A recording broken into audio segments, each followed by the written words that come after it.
All right, we are live.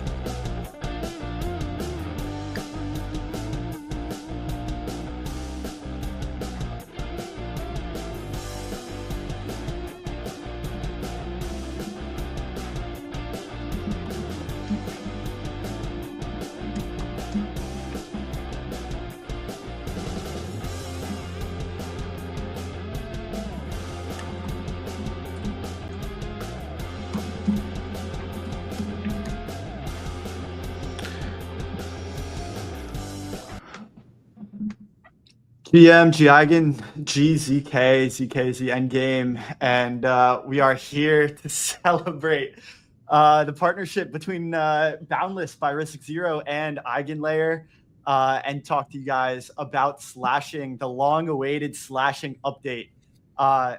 Jeremy, Sreeram, guys, thank you so much for being here. Welcome back to the roll-up. Absolutely, good to see you.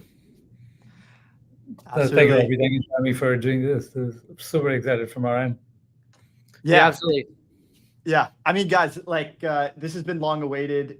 I think there's so much anticipation. People have been waiting for so long for the slashing update. Boundless has been making waves on the ZK scene as well, and so we're gonna keep pretty casual, open floor here. I first just want to talk about the partnership between you two to ultimately bring slashing to a head. Yeah, you know what, Sreeram, maybe you could talk and just give us a little bit of what has been going on, Eigenlayer, the token unlock, et cetera, and the roadmap has been progressing, but ultimately slashing has been long awaited. Kind of catch us up, and then we'll get into what this partnership means for both Boundless as well as Eigenlayer. Yeah, absolutely. This year has been quite eventful for Eigenlayer, starting from all the different things we have had to do this year. Things move so fast in crypto that we forget how far things have come. Maybe last year this time, Eigenlayer was just the only thing you could do on Mainnet was stake. And we had less than 250 million of stake last year, something like that. So what has happened over the last 1 year is the protocol went with various features on Mainnet, which is you can now do staking, you can delegate to operators, you can run AVSs. AVSs can pay the stakers and operators. There is programmatic incentives, which automatically gives rewards to stakers and operators. All of this is now up and live. What is remaining and on the horizon is when you stake into an AVS, can the AVS actually slash the stakers and operators? And that is not yet live, right? And the principle, I think, some people think this is a big issue. Of course, it's a key protocol feature, but the way we think about it is when you're trying to build an AVS, which is an actively validated service built on top of Eigenlayer, where you can run various protocols and decentralized networks. And when you're building a protocol on top of Eigenlayer, the first thing you really want to do is to build something people want. You want to get you want to build a useful functionality. So that should be top of mind for if you're building an AVS, right? So that's the first thing. So you launch not thinking about how do you do payments, how do you do slashing. First, let's start with, hey, can we actually build something useful? So that's the first step. Then you go up and then you say, okay, I've built something, maybe it's useful. Now, how do I actually make sure that I'm solvent and I can pay my stakers and operators? So that's the next step. Build something useful, then make it economic, right? So that's where payments come in. And then the next step is make it high trust, right? And that's where slashing comes in, where I know that these stakers are downloading and running in a decentralized manner. That is already some amount of trust, right? Because you have a decentralized network running and validating your stuff in the open.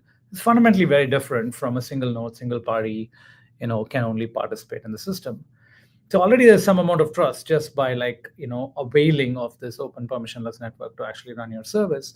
But high trust comes when you say, oh, it's not just these guys have staked and they're running the network. But if they do something wrong, they'll get slashed. And so slashing is a key core feature that we thought a lot about.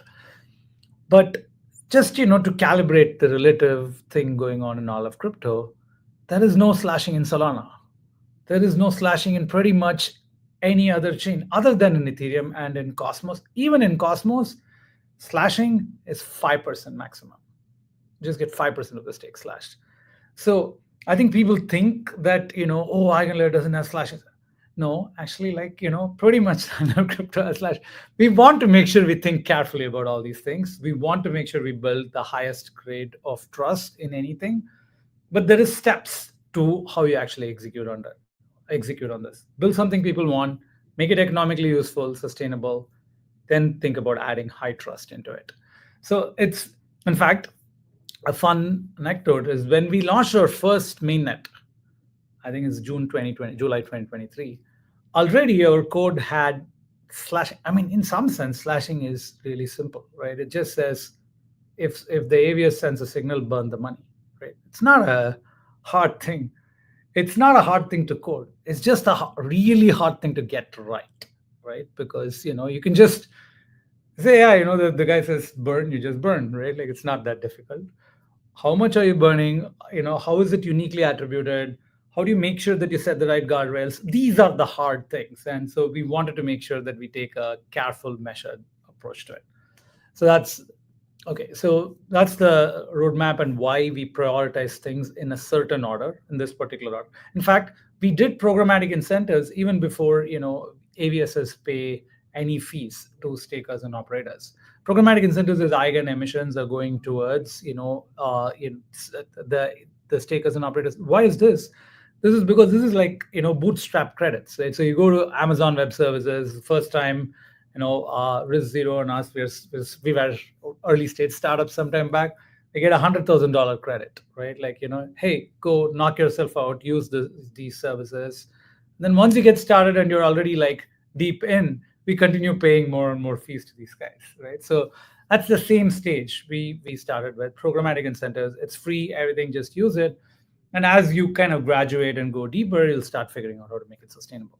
Okay, on slashing, there are a few things which are really hard, and why I'll convey why we're very excited about the partnership with Boundless and Risc Zero in broad terms.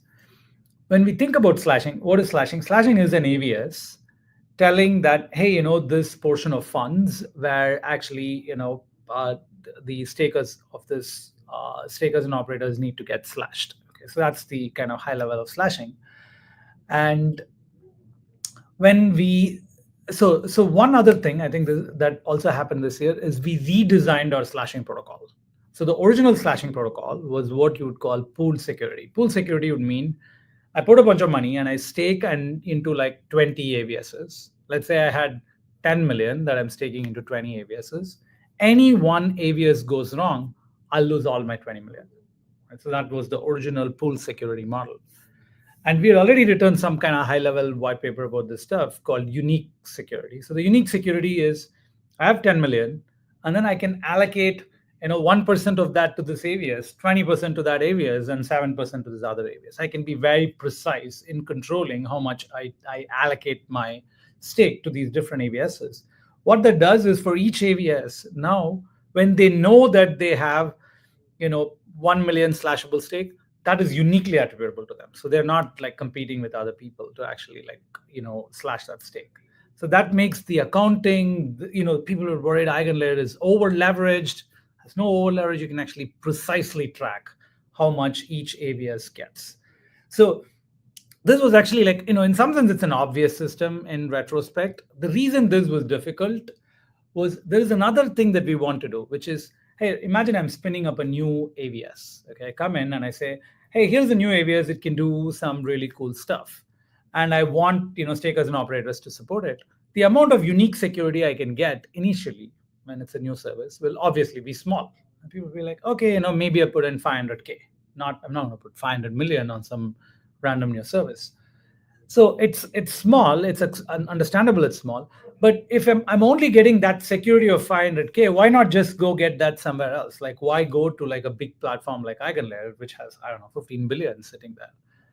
And we kind of like balance these two like totally different kind of concerns. One is about unique attributability of stake. On the other is we want some kind of bootstrapping feature that anybody should be able to come in and get bootstrapped with, not high risk.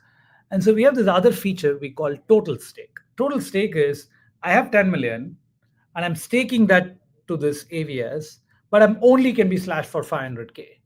And so now, what is this? This is interesting. So why is my total stake matter? Total stake matters because imagine totally for this AVS, there is 10 billion, which is staked in total stake, right? But only attributably or uniquely, only like 1 million, 2 million is being staked. Okay. So now to attack this AVS, I go and just like I'm an attacker and I'm just trying to get new stake in and try to attack the system. Putting up 1 million is not enough now because there is 20 billion staked for all the other things together, and they're all like supporting their weight in this. So you can think of like one is the Sybil resistant weight that you're allocating to the AVS, which is the total stake. The other one is specifying how much you're uniquely slashing. And so what this does is if I'm a new like AVS, I can come in and gain a lot of stake, which protects me from randomly somebody coming in with new stake and attacking me. And unless you have a lot of stake, you can't do that. So it gives a benefit to the tail end of like new AVSs, solving their bootstrapping problem. On the other side, you want to build a very high quality AVS saying that I have $100 million weekly volume, I have $100 million of stake, I'm perfectly secure, right? Like that kind of a statement is also possible to make. So it serves all the category of use cases that we have. So this is a major upgrade we made to our slashing protocol in mid this year. So now that's under development. So now this sets the context for why how slash. So now that slashing is clear how it works. Now the important thing for if you're an AVS, whenever you're counting, whether did you get enough signatures, right? You need to know whether whoever is staked into your AVS has submitted enough weight of signatures, right? So let's say there are 3 operators, each of them have 10 million. Have I gotten enough, like a majority of the operators to sign off, right? So that calculation needs to be done on chain. To do that calculation, the first thing I need to know is how much of each staker and operator have opted into this AVS. We call this the stake table. How much is staked? How much is this guy staking into that AVS, uniquely or totally, whichever type of model that I'm using, I need to be able to know that. And this keeps changing, right? Because somebody will be staking, they'll look at the APR and they'll go somewhere else. People come in and out like pretty frequently. Okay, so this table is not fixed and static, it's just continuously changing. So we need to have a mechanism by which we bring in this table securely into the blockchain, right? And you can theoretically compute it all on Ethereum, but it's really, really expensive to do all these calculations because there are so many AVS, so many stakers, different models of security. All of these calculations have to be done and brought in on chain. And so, we were thinking about, hey, well, how do we do this? How do we do this calculation? Should we run it like our own rollup? What should we do, right? Like this is a kind of technical architecture kind of question. And then we started realizing that the whole security of the system is absolutely dependent on this one piece. Because if I can cheat, if nobody has staked into my AVS, but I can show that, I've staked 20 million into the AVS or 20 billion into the AVS and cheat this, then I break everything downstream of it. So the stake table is the most important, most secure thing that we need in the system. So obviously, when your demands for security is high, you want to think about what is the highest, most secure mechanism by which this can be brought in. And so that led us down like, maybe we should do ZK proofs. So, and, of course, ZK is great in theory, but in practice, if I want to actually do this, is it going to be easy? Do I need to write like some custom circuits to make it cheap? And, how hard it is going to be? And we were in this scenario till, we had a chat with our friends at Risc Zero, and, they're an amazing, amazing customer-friendly team. They went all in, right? Tim Carstens from Jeremy's team and several others did a lot of work with us in actually figuring out, this is how you should do it. We'll actually help, partner with you and actually figure out how to do this together.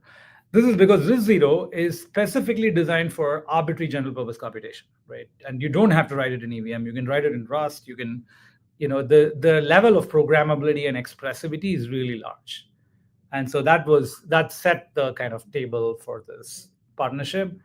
How do we bring the stake table, which is how much stake is in each AVS and update it relatively frequently, into like a single update, low cost update on chain? How do we do this? Because once we have this on Ethereum, it doesn't stop there. The crazy thing about like this stake table is once I have a secure mechanism for bringing it into Ethereum, I can also bridge it to every other chain. Now on every L2, on Solana, on Near, on like every other chain, you can actually get this information about who staked on what services on Eigenlayer. What that means is suddenly now these AVSs are usable from anywhere. So you don't need a new restaking platform for Solana or Near. Now, of course, they're welcome to build it, and we encourage people to build all these things. But you don't need it because you can actually do this stuff. So this is the high level, of the partnership. But I think if you think about the intersection of ZK and what Risc Zero is doing with Boundless and other stuff, and what we're doing at Eigenlayer, they're kind of perfectly complementary, right? We think a lot about crypto economic security, which is how do you bring slashability? How do you bring the power of economics into the trust model? And ZK is cryptographic trust models, right? And these two kind of like jigsaw really nicely in various ways. For example, an AVS wants to trigger slashing. So the AVS needs to write a slashing protocol. How does it write a slashing protocol? You can actually use Risc Zero to actually write express your slashing protocol into a single ZK proof. And if something wrong happens, just go trigger this, submit the ZK proof. In fact, the Risc Zero team has created an OP stack version which operates on a principle like this. So there is a lot of things like this that we can do going forward, where every AVS, when they're thinking about, hey, I need to build a slashing protocol, then now they have to worry about how do I write my slashing protocol? Do I need to write it in EVM? But hey, I'm writing a move chain. Like I don't want to write an EVM. Like what can I do? And there's a lot of things that can be done downstream of this. But this sets the stage for like what we've been doing. Also, one cool thing is they're here in Seattle, just a few blocks down the road with us. And they come from a similar kind of deep tech, futuristic thinking team. So I've been very excited to, knew Brian Redford, the former CEO, very well, now Jeremy. So really excited for this partnership. Jeremy, feel free to pick up where Sreeram left off. I think that was a great intro to essentially why this partnership happened, and why you guys are both so excited about it. So, Jeremy, would love to hear your perspective. Yeah, absolutely. I mean, I think to Sreeram's points, one of the great things about sort of the ZKVM is the capacity to sort of express arbitrary logic, including existing logic, and get a zero knowledge proof made of the correctness of that, right? And in the case of this protocol, right, there's a lot of calculations that would otherwise need to be done on chain. And with like Steel, for example, we can actually literally take and run these sort of contracts that gather all this on-chain data, make a lot of computations on it, put it into sort of Merkleized forms for examination. And we can do that all completely off-chain in ZK and then verified on-chain. And so you just save, massive amounts of gas cost and stuff. And this is sort of one of the major, we really believe that a lot of computation is going to effectively move sort of off-chain because of this, right? Like right now, we live in this very scarcity-driven system where there's only a finite amount of block space. And so if you want to do more computing, you're competing with everyone else for that same block space. And as demand for compute goes up, prices go up, right? Whereas when you look at the ZK version of this, right, as the demand goes up, you just do more ZK computing off chain. The prices are the cost of the computation itself.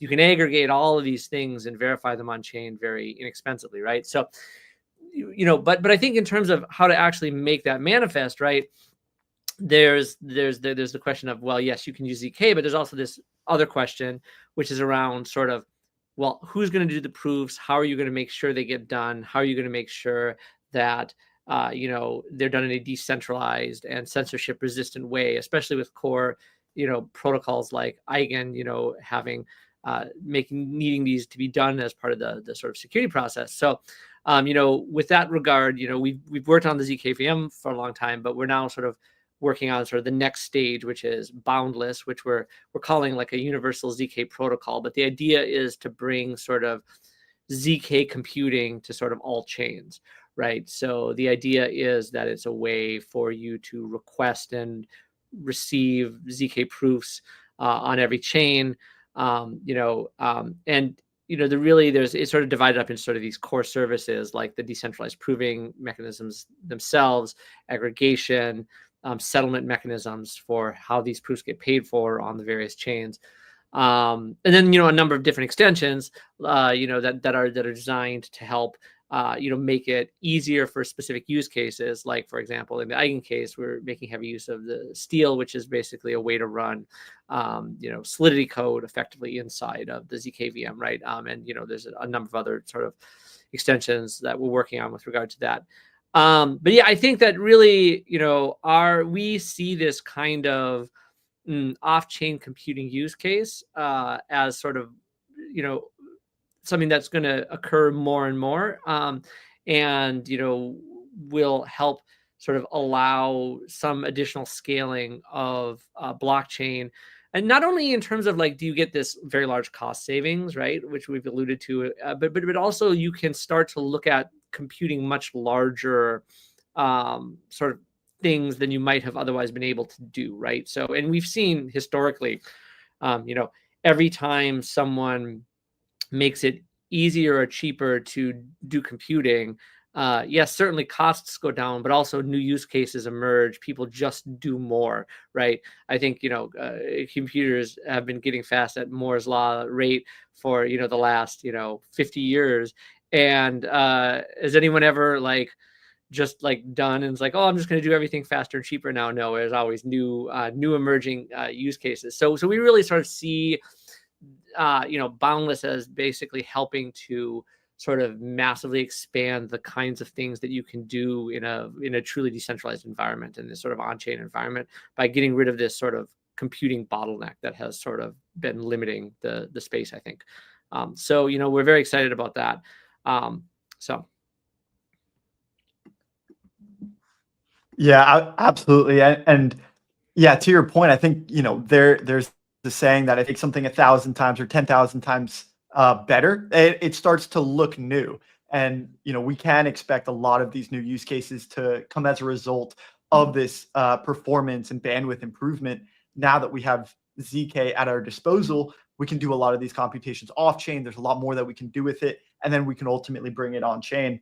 And so, as we were kind of thinking through this and thinking through slashing, I did not expect that bringing ZK into the fold was going to take Eigenlayer, make it multi-chain. That was one of the realizations just from the first few minutes of this chat.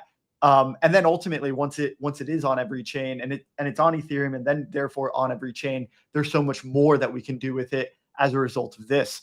Now, I'm sure you guys had plenty of chances to hang out, given you're both in Seattle, and there was lots of friendly conversations. But I have a feeling there was something that was said or mentioned or put together as a part of these conversations that kind of led the Eigenlayer team to choose Boundless and Risc Zero, right, for this particular use case.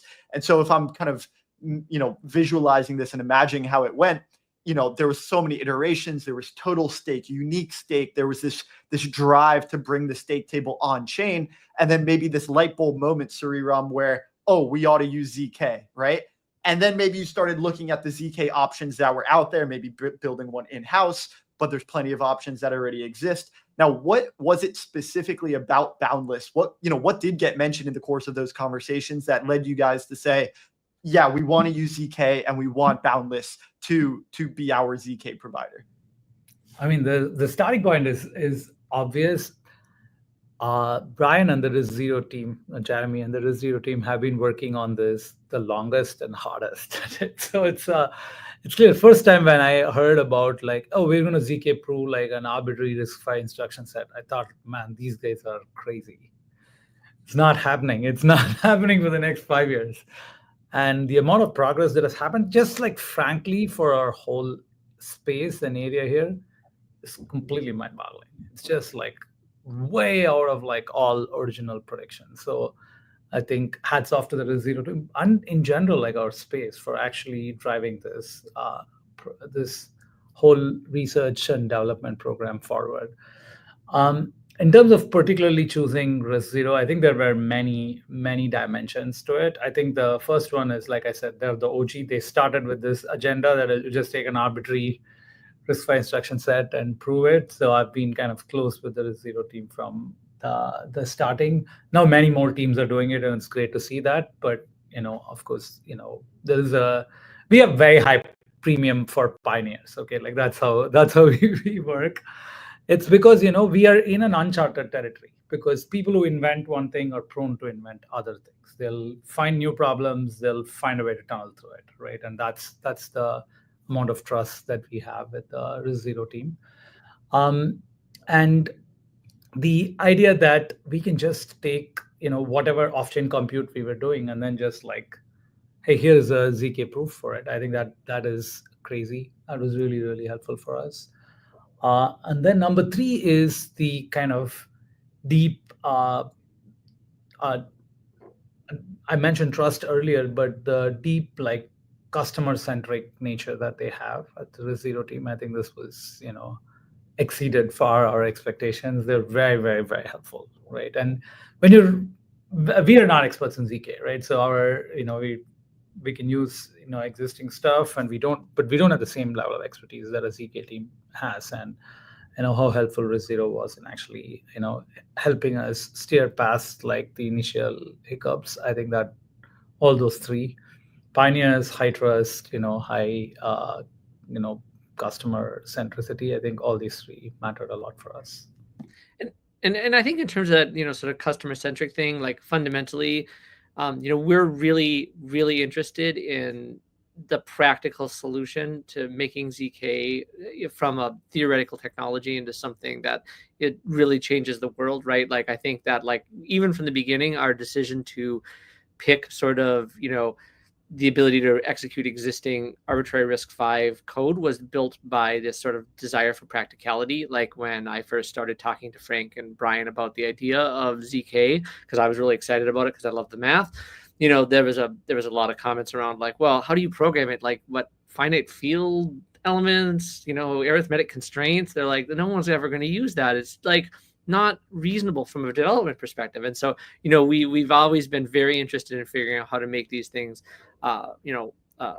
pragmatic and usable. And actually for us, we were very excited to work with Eigenlayer because they're a great example customer. They're technically sophisticated, but they also like they're clear about what sorts of things they want and need, and that helps us sort of determine the direction of the product, which was really relevant. And it was really like I like part of the reason we, with regard to Boundless, one of like the things that we did is we're going to be decentralized from the start, right? We're going to be censorship resistant from the start, right? It would be these kinds of applications. You need something that is, really has that like level of true independence of the network itself.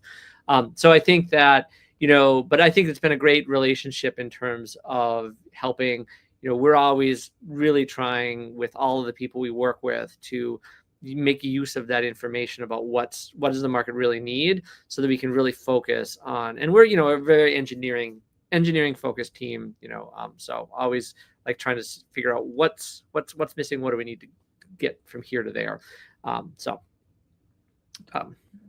And Jeremy, I think our audience and the ecosystem at large is quite familiar with Risc Zero as this ZK VM framework. Maybe less familiar with Boundless, given it's a little bit more recently been out in the public. And so maybe you could give us sort of a high level, but also like a very practical explanation of how Boundless works, the differences, between it and Risc Zero more broadly, and then sort of lead into like, how does Boundless help to orchestrate slashing and bring this slashing table on chain? Yeah, absolutely. So, I mean, I think, to your point, Boundless is, somewhat new. We've known for quite a while that there's a need for sort of a decentralized approving mechanism. In many ways, we sort of view Boundless as this, way to make it possible to bring ZK to all the chains. And in regard to that, there's a number of different components that are required. One of the key things is in terms of the design, we're not creating a new L2, we're not creating a new L1, we're not building a new consensus domain at all. In fact, we're actually, the design is really works via sort of these settlement smart contracts that run on the chain that wants to sort of receive and pay for the proofs, and then sort of a peer-to-peer network that does the sort of helping of matchmaking to find who's going to prove what. There's also sort of a staking mechanism inherent in that as well to make sure that provers perform the functionality properly. And so in that regard, we're really trying to be very, neutral and provide this ability to get proofs generated in as many places as we possibly can for as many protocols as we possibly can, using different, sort of models for payment, et cetera. And then, I think in terms of where we're at, we've actually been running sort of internal, testnet. Eigen participated in this collaborative development program that we ran earlier this year, where we actually had a number of third-party provers and a bunch of people who had proof demand, sort of actually, kicking the tires on the sort of mechanism the network uses. We're actually, going to be opening up, this process for other developers, providing developer access in December this year to onboard a larger number of sort of developers to be able to sort of generate proofs using Boundless. And we are doing a public testnet Q1 next year. So is the current timing. So we're going to really, I think this is something we're super excited about. And I think in terms of the way that this process works, really what's going to happen is there's going to be a process by which these requests on a sort of every once in a while basis are to get an updated version of effectively this staking table are going to get built. Those requests are going to go out to Boundless. The prover network is going to sort of generate the proofs, make sure it gets posted on chain. There's a settlement process by which they get paid, and then that will keep there being an on-chain, up-to-date, sort of Merkleized representation of the data that's necessary to run the sort of slashing, always there and ready on chain and reasonably up to date, so that the sort of rest of the process can run without being as gas expensive. So. I can add a little bit on the. So we talked a little bit about Risc Zero, also about Boundless. I think the idea that as a protocol, if it's a protocol-centric feature, like the stake table needs to be brought in and needs to be updated for any AVS to consume to know that what's the recent set of stakes that is there. It's super important that this happens on a regular, cadence of updates. If an update is censored for some amount of time or just like not responsive or whatever, it could be a problem. So, having a, decentralized permissionless network, right, like Boundless to do the proofs is obviously like a clear winner. In fact, it's embarrassing for our kind of, you're the co-founder at the rollup, right? Like pretty much all the rollups having like sequencer as a service to be like deals that you have to call and talk to like customer support to actually have the sequencer spin up is actually a little embarrassing for us as a space, right? And it should have something very similar where you just say, hey, even if it's a single sequencer, it's just somebody auctions off the rights and runs it, and if they run it well, they keep it. Otherwise, they lose it. Somebody else should be able to stand it. Should all be automated on a protocol, I think. But clearly, that's much more. If such a thing were available, every rollup will plug into it, as opposed to saying, hey, And so clearly that's what happened with Boundless, is that once we decided that we're going, in this direction, it was an obvious choice that we want to use this kind of a network as opposed to, doing some, SaaS deal with somebody. Trust me, we are doing everything we can in our capacity at the Rollup to help push the sequencer of the Rollup space and the sequencers in that direction. Yeah, because it makes so much sense from a liveness perspective, from an economical alignment perspective, to create this mechanism where we have some fallback and we're not reliant on these single sequencers, and calling up the customer service department, right, to try to get them back online. And so, when we're talking about bringing the stake table, because it is such a crucial part of every AVS on Eigenlayer, and it's so important to bring that staking table data online in a timely fashion, and so that it's complete and correct. What kind of like mechanism are we looking at? We realize that it's cryptographic, but are we reliant on this set of provers or this set of nodes, right, to bring that data online, like we are like when it comes to the sequencers? Is it a similar mechanism? I take it it's not, right? There's definitely lots more at play here. But Jeremy, maybe you could elaborate as to the extent of the set of provers in this prover network and some of the players that are involved. Yeah. So what's interesting is in this case, the network is entirely open, right? So and unlike the case where you're doing something like sequencing where there must be a distinguished sequencer in order for the system to function normally and to have low latency. In the case of proving, you can, anyone can generate the proof and land it.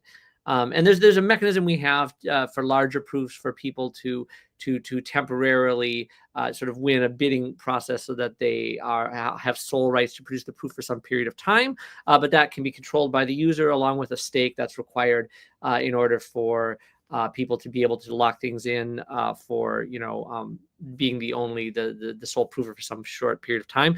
And if you don't want to support that, you don't need to. So if the customer wants just to have the provers race against each other, that's certainly an option. But because of the fact that a proof from one party is equally as good as a proof from another party, they're all mathematically validatable completely independently. There's sort of objective truth to the, as opposed to sort of intersubjective truth. Then you get this case where, all that matters is that there's enough parties that it is, economically, there's enough economically rational people that you will likely get the proof produced. Although you can also additionally make, if you're really concerned about it, you can also additionally make explicit MOUs SLAs with various provers. So you can say, hey, like if no one else is going to get this proof in, would you please do it, or you please do it, or you please do it, right? So you also, in addition to the open marketplace, you could also provide sort of contractual backstops. But fundamentally, the goal of the system is to build a truly open marketplace right from the get-go, and then you should be able to rely on pricing mechanisms. The nice thing is that because of the way that this sort of if you look at pricing of producing proofs, unlike execution where there is this sort of finite amount of available compute on a block by block level, there's effectively anyone can spin up a prover at any time. And so if you're willing to pay a cost that's above the cost of what it takes to spin up an AWS on-demand instance, then there's an arbitrage where someone's going to spin up an instance and run the proof and get the payment. And so it's very, you have this very, very strong availability. And because the settlement mechanisms all happen on existing smart contracts on the existing chains in question, you're actually inheriting the sort of censorship resistance capabilities of whatever the chain you're operating on is. So there's no additional sort of trust assumptions that need to be made beyond the chain you're running on. So if you're running on ETH-L1, you have all of the security censorship resistance and availability of ETH-L1 behind it, and you're not relying on some new network's security in that regard. So I think that's a really huge, factor from a security perspective for a lot of people. Sreeram, I saw you on mute if you want to jump in there and add. What? No, yeah, I was just nodding along. I think it's the security assumption being exactly inherited from L1 is a really strong point here. Yeah, absolutely. Quick question for you, Sreeram, on a little bit more the economic side.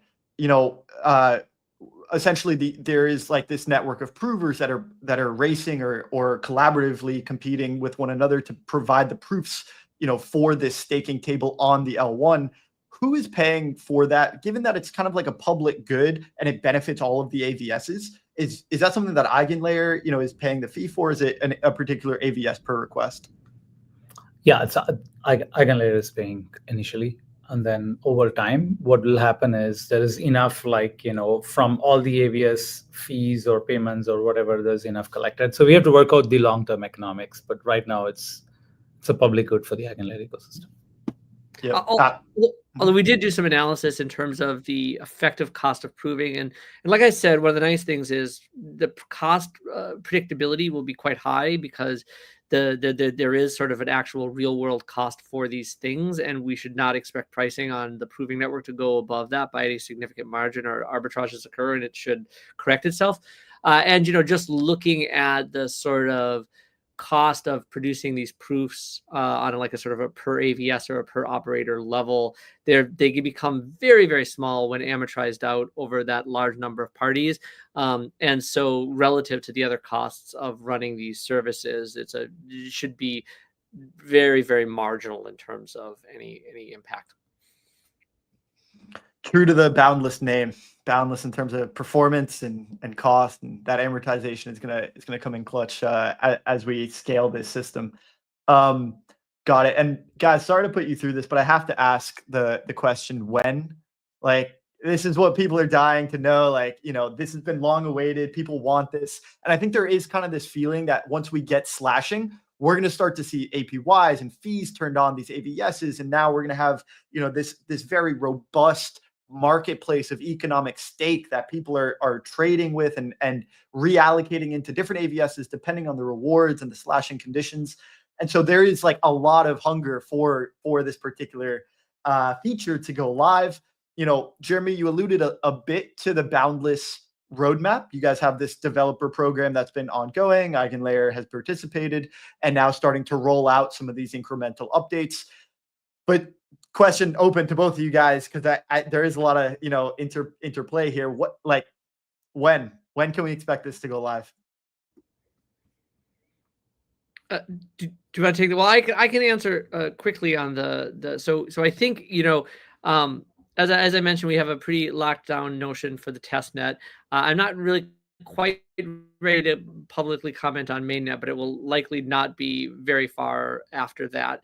That said, one thing that's worth noting is that we also have discussed a number of mechanisms in the interim to allow the proof generation to occur with a fairly heavy level of backup using sort of, we have the existing cloud proving mechanism of Bonsai. We've also been talking to a number of other of the people that are intending to be proof producers on Boundless when it launches, about providing sort of backstop proving capability, to the extent that slashing is ready to go live prior to mainnet existing, because effectively from the perspective of the security, that you can sort of cover this sort of availability thing in a non-decentralized way as an interim solution. Obviously, we would like to have the system fully launched and fully decentralized and ready to go as soon as possible. But there are other ways to make sure that the availability exists in advance of that. So, and then in terms of the slashing, the rest of the project, I'll let Sreeram speak to sort of that side of it. Yeah, so slashing is right now on DevNet. We have a public testnet coming up, within a month. right? And then after that, it's the audits and make sure that contests and everything. So that's just a standard timeline after that. But that's where we are on that. The like I said, the hard part for slashing is not just us building slashing, but for AVSs to now build slashing. So it's still going to be, to calibrate expectation, AVSs are going to take time to actually sit and integrate things like the full ability to slash. But things like the stake table are going to be used from day one, because you have an easy way to calculate now, like who's staked into the AVS. This is just a useful computation for every single AVS to do it. And once it's bridged to other chains, now you immediately have an instant utility of this system, the stake table system that we're talking about here. Yep. And you're alluding to this staking or slashing contract that these AVSs will have to build, and it'll be unique to each AVS. And so there isn't, maybe there's some standardization or templates that can be done with these slashing contracts, but they will go through tweaks and they will be unique to each particular use case. And so, we can anticipate that will take some time. And that's one of the things that happens post slashing. And given that it's in DevNet and soon in testnet, we can start to work on those slashing contracts for each of these AVSs. But I'm curious, what else happens after that? Like, Boundless will go mainnet, slashing will go live. I'm manifesting these things will happen.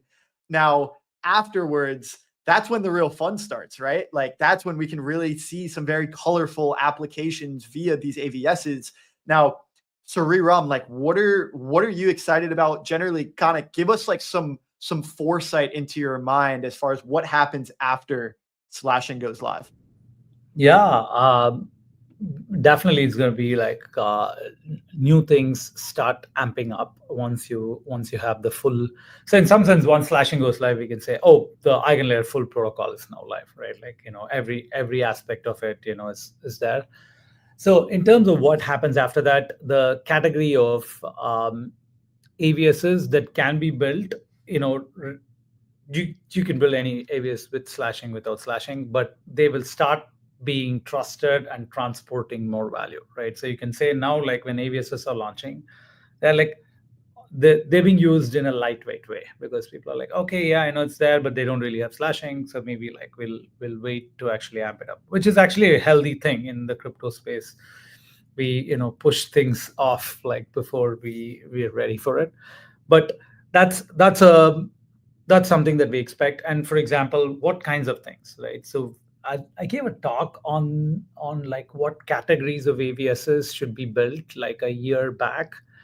And there were like 20 categories that I talked about, and basically every single category there is multiple AVSs being built. And the rollup has done some kind of a series on this Eigenlayer Unlocked. I think that's a really, really good one for people to watch. But in terms of these different categories of AVSs, like, what are the things we are most excited about? I think in the rollup space, like, what are the various things that can augment rollups, right? Fast finality, verifier networks, MEV management, DA, right? So we bridging, right? Like, these all, for example, if I want to do a lot of fast bridging across rollups, as long as I have enough economic capital, I should be able to like move stuff around. So it's clearly so these are some immediate categories of AVSs that come up in the rollup space. Then you can think about co-processors, right? So I want to run a SQL database. I want to run a gaming virtual machine. I want to run AI, right, off-chain. I want to run, complex ZK proofs. For example, like, Align Layer is saying, hey, can I post pre-facto, get pre-commitments for like, ZK proof verifications off-chain? So those are some categories of co-processors that we're excited about. And then we see cryptography, right? Secure multi-party computation. I have a secret that I don't want to run on one node, but I want to spread it across multiple nodes.